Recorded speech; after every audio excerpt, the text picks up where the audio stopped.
Welcome to this explainer. You know, for centuries, the absolute greatest empires, think Rome for example, firmly believed their reign would last forever. But here's the truth. By the time historians finally noticed that first structural crack in the Colosseum, the rot has actually been spreading through the roots of power for decades. Today, we're exploring a fascinating, honestly chilling paradox. Why do seemingly invincible military superpowers inevitably collapse from within, often decades before the final battle is even fought?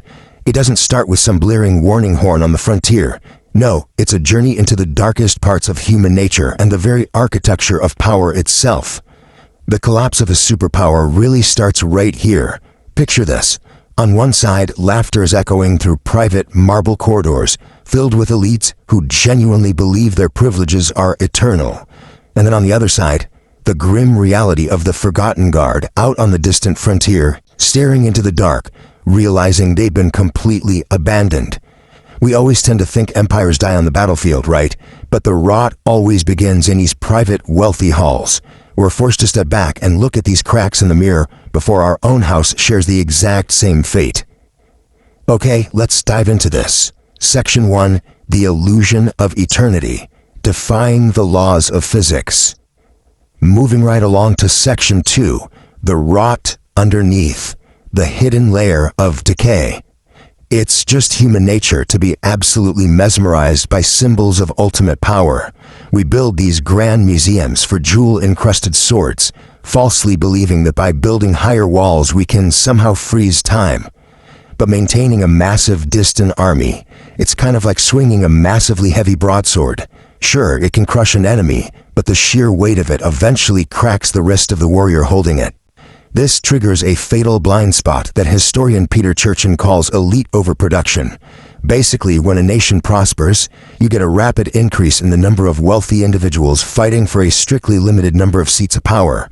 Instead of creating real value for society, this surplus of elites starts cannibalizing their own system from the inside. They form bitter factions, they manipulate laws, and they drain taxes from the working class just to fund their personal turf wars. And this internal war triggers what economist Mansker Olsen called institutional sclerosis.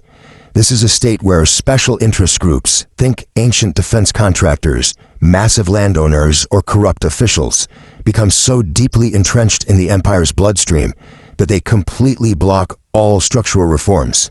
And they do this simply to protect their personal perks. Ultimately, these entrenched groups would literally rather let the entire empire fall to pieces than lose even a fraction of their hoarded wealth. Section 3. The consequence to human life. The invisible evening of collapse. You see, collapse doesn't usually strike like a bolt of lightning. It creeps in like a slowly lengthening shadow. Just imagine this. A single rock-hard loaf of bread costs a military veteran's entire monthly salary. That is exactly what happens when currency is utterly devalued. It forces neighbors to lock their doors in absolute fear, looking at each other through tightly bolted cracks. The basic social trust is just gone. The system that promised to protect them is completely evaporated, leaving them isolated and terrified. And this brilliantly illustrates the deep irony of it all.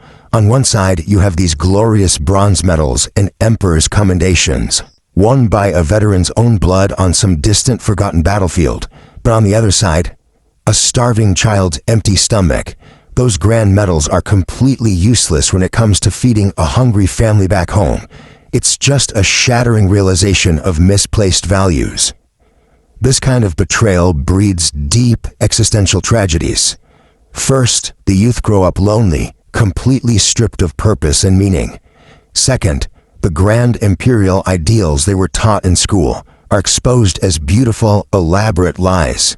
And third, they realize that the rulers preaching these lies have never even smelled gunpowder. It is a profound moral tragedy for a generation to wake up and realize the eternal power narrative was just a fabrication built by sheltered elites. Now let's look at a concrete example. Section 4, The Letter from Ugarit, a frantic warning from 1177 BC.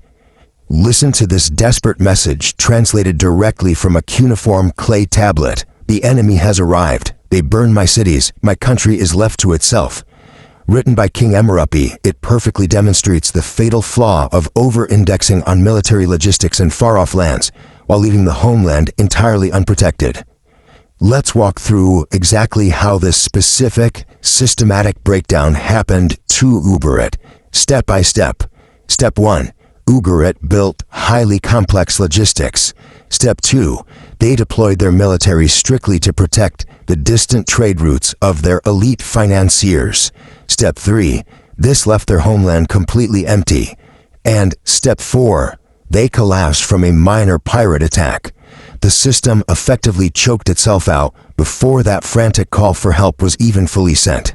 Section 5. The cycle of history. Virtual growth versus physical reality. You know, history rarely repeats itself exactly, but systemic laws, they operate coldly and without mercy. What happened in 1177 BC operates on the exact same mechanical principles as the systems we live in today. Let's draw a direct parallel.